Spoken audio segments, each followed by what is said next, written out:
হলো, আবার 3 দিনের মাথায় চলে গেল পালিয়ে।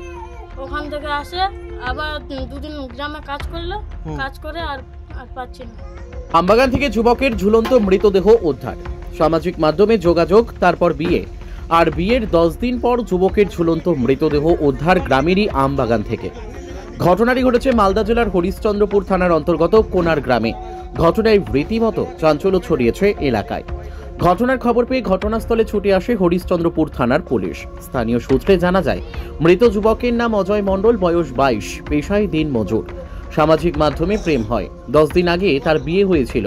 বিয়ের 3 দিন পর কৃষণগঞ্জে কাজ করতে যায়। 3 দিন কাজ করার পর আবার বাড়ি ফিরে আসে। বাড়িতে আসার একদিন পর থেকে নিখোঁজ হয় অজয়। 2 দিন নিখোঁজ থাকার পর গ্রামেরই একটি আমবাগান থেকে তার ঝুলন্ত দেহ উদ্ধার হয়। মৃতের স্ত্রী মাধবী দাস বলেন, বাইরে ছিল, কয়েকদিন আগে বাড়ি চলে এসেছিল। তারপর 2 দিন থেকে তার সঙ্গে যোগাযোগও কথা হয়নি। আজকে শুনতে পেলাম সে নাকি ফাঁসি লাগিয়েছে।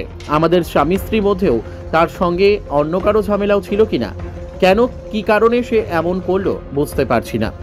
কোনার গ্রামের বাসিন্দা দেবাশিস মণ্ডল বলেন, আমাদের গ্রামে বারাপুকুর একটা বড় পুকুর আছে, সেখানে কয়েকজন মাছ মারছিল।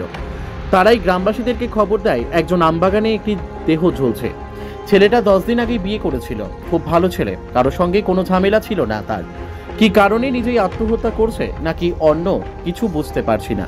ঘটনার স্থলে পুলিশ আসে, মৃতদেহটি উদ্ধার করে ময়না তদন্তের জন্য মালদা মেডিকেল কলেজ অ্যান্ড হাসপাতালে পাঠায়। ঘটনার তদন্ত করছে হরিশ্চন্দ্রপুর থানার পুলিশ। মালদার হরিশ্চন্দ্রপুর থেকে শফিকুল আলমের রিপোর্ট, এস নিউজ বাংলা। হলো, আবার 3 দিনের মাথায় চলে গেল পালিয়ে। ওখান থেকে আসে আবার 2 দিন গ্রামে কাজ করলো, কাজ করে আর পাচ্ছি না। তারপর আজকে কি শুনলেন? আজকে শুনলাম যে মারা গেছে। কিভাবে? ফাঁসি লাগে না, ওগুলো কিছু হয়নি। কারোর সঙ্গে ঝগড়া? না, ঝগড়াঝাটি কিছু হয়নি। আমরা তো সবসময় বাড়িতে তিনও যাই করছিলাম, হাসি খুশি ছিলাম। আচ্ছা, পুলিশ এসছে। আমার নাম মাধুরী দাস, বাড়ি বোয়ালিয়া। বাবার বাড়ি বোয়ালিয়ার? হ্যাঁ, একটা গরম অঞ্চল। গরুর অঞ্চল। আচ্ছা আচ্ছা, আপনার স্বামীর বাড়ি কোনার? হ্যাঁ, আমার স্বামীর বাড়ি কোনার।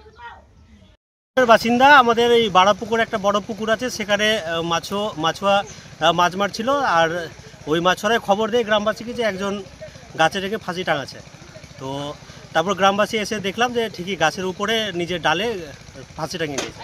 তো আমাদের গ্রামের ছেলে, নাম অজয় মণ্ডল, কাবুল কাকার ছেলে। না, ছেলে সাদাসিধে ছিল, বাড়িতে কোনো অশান্তি নেই, বাবা মাও নাই, দাদা 3 দাদা আছে, আর ওই সব থেকে ছোট। আর ও অশান্তি বলে কিছু দেখিনি আমরা গ্রামবাসীতে। হয়েছিল? আর বিয়ে করেছে, ওই 7-8 দিন আগে বিয়ে করেছে। আর অশান্তিও হয়নি, আমরা যেটা দেখলাম যে ঝগড়াঝাটি হয়েছে বা কিছু হয়েছে, সেরকম কোনো কিছু ঝগড়াঝাটি হয়নি। আর কি কারণে হয়েছে বা কিছু, সেটা আমরা বুঝতে পারছি না। দেখে তো মনে হচ্ছে না যে সেরকম লাগছে যে আত্মহত্যাই মনে হচ্ছে। হচ্ছে। দেবাশিস মণ্ডল, বাড়ি বাড়ি কোনারে।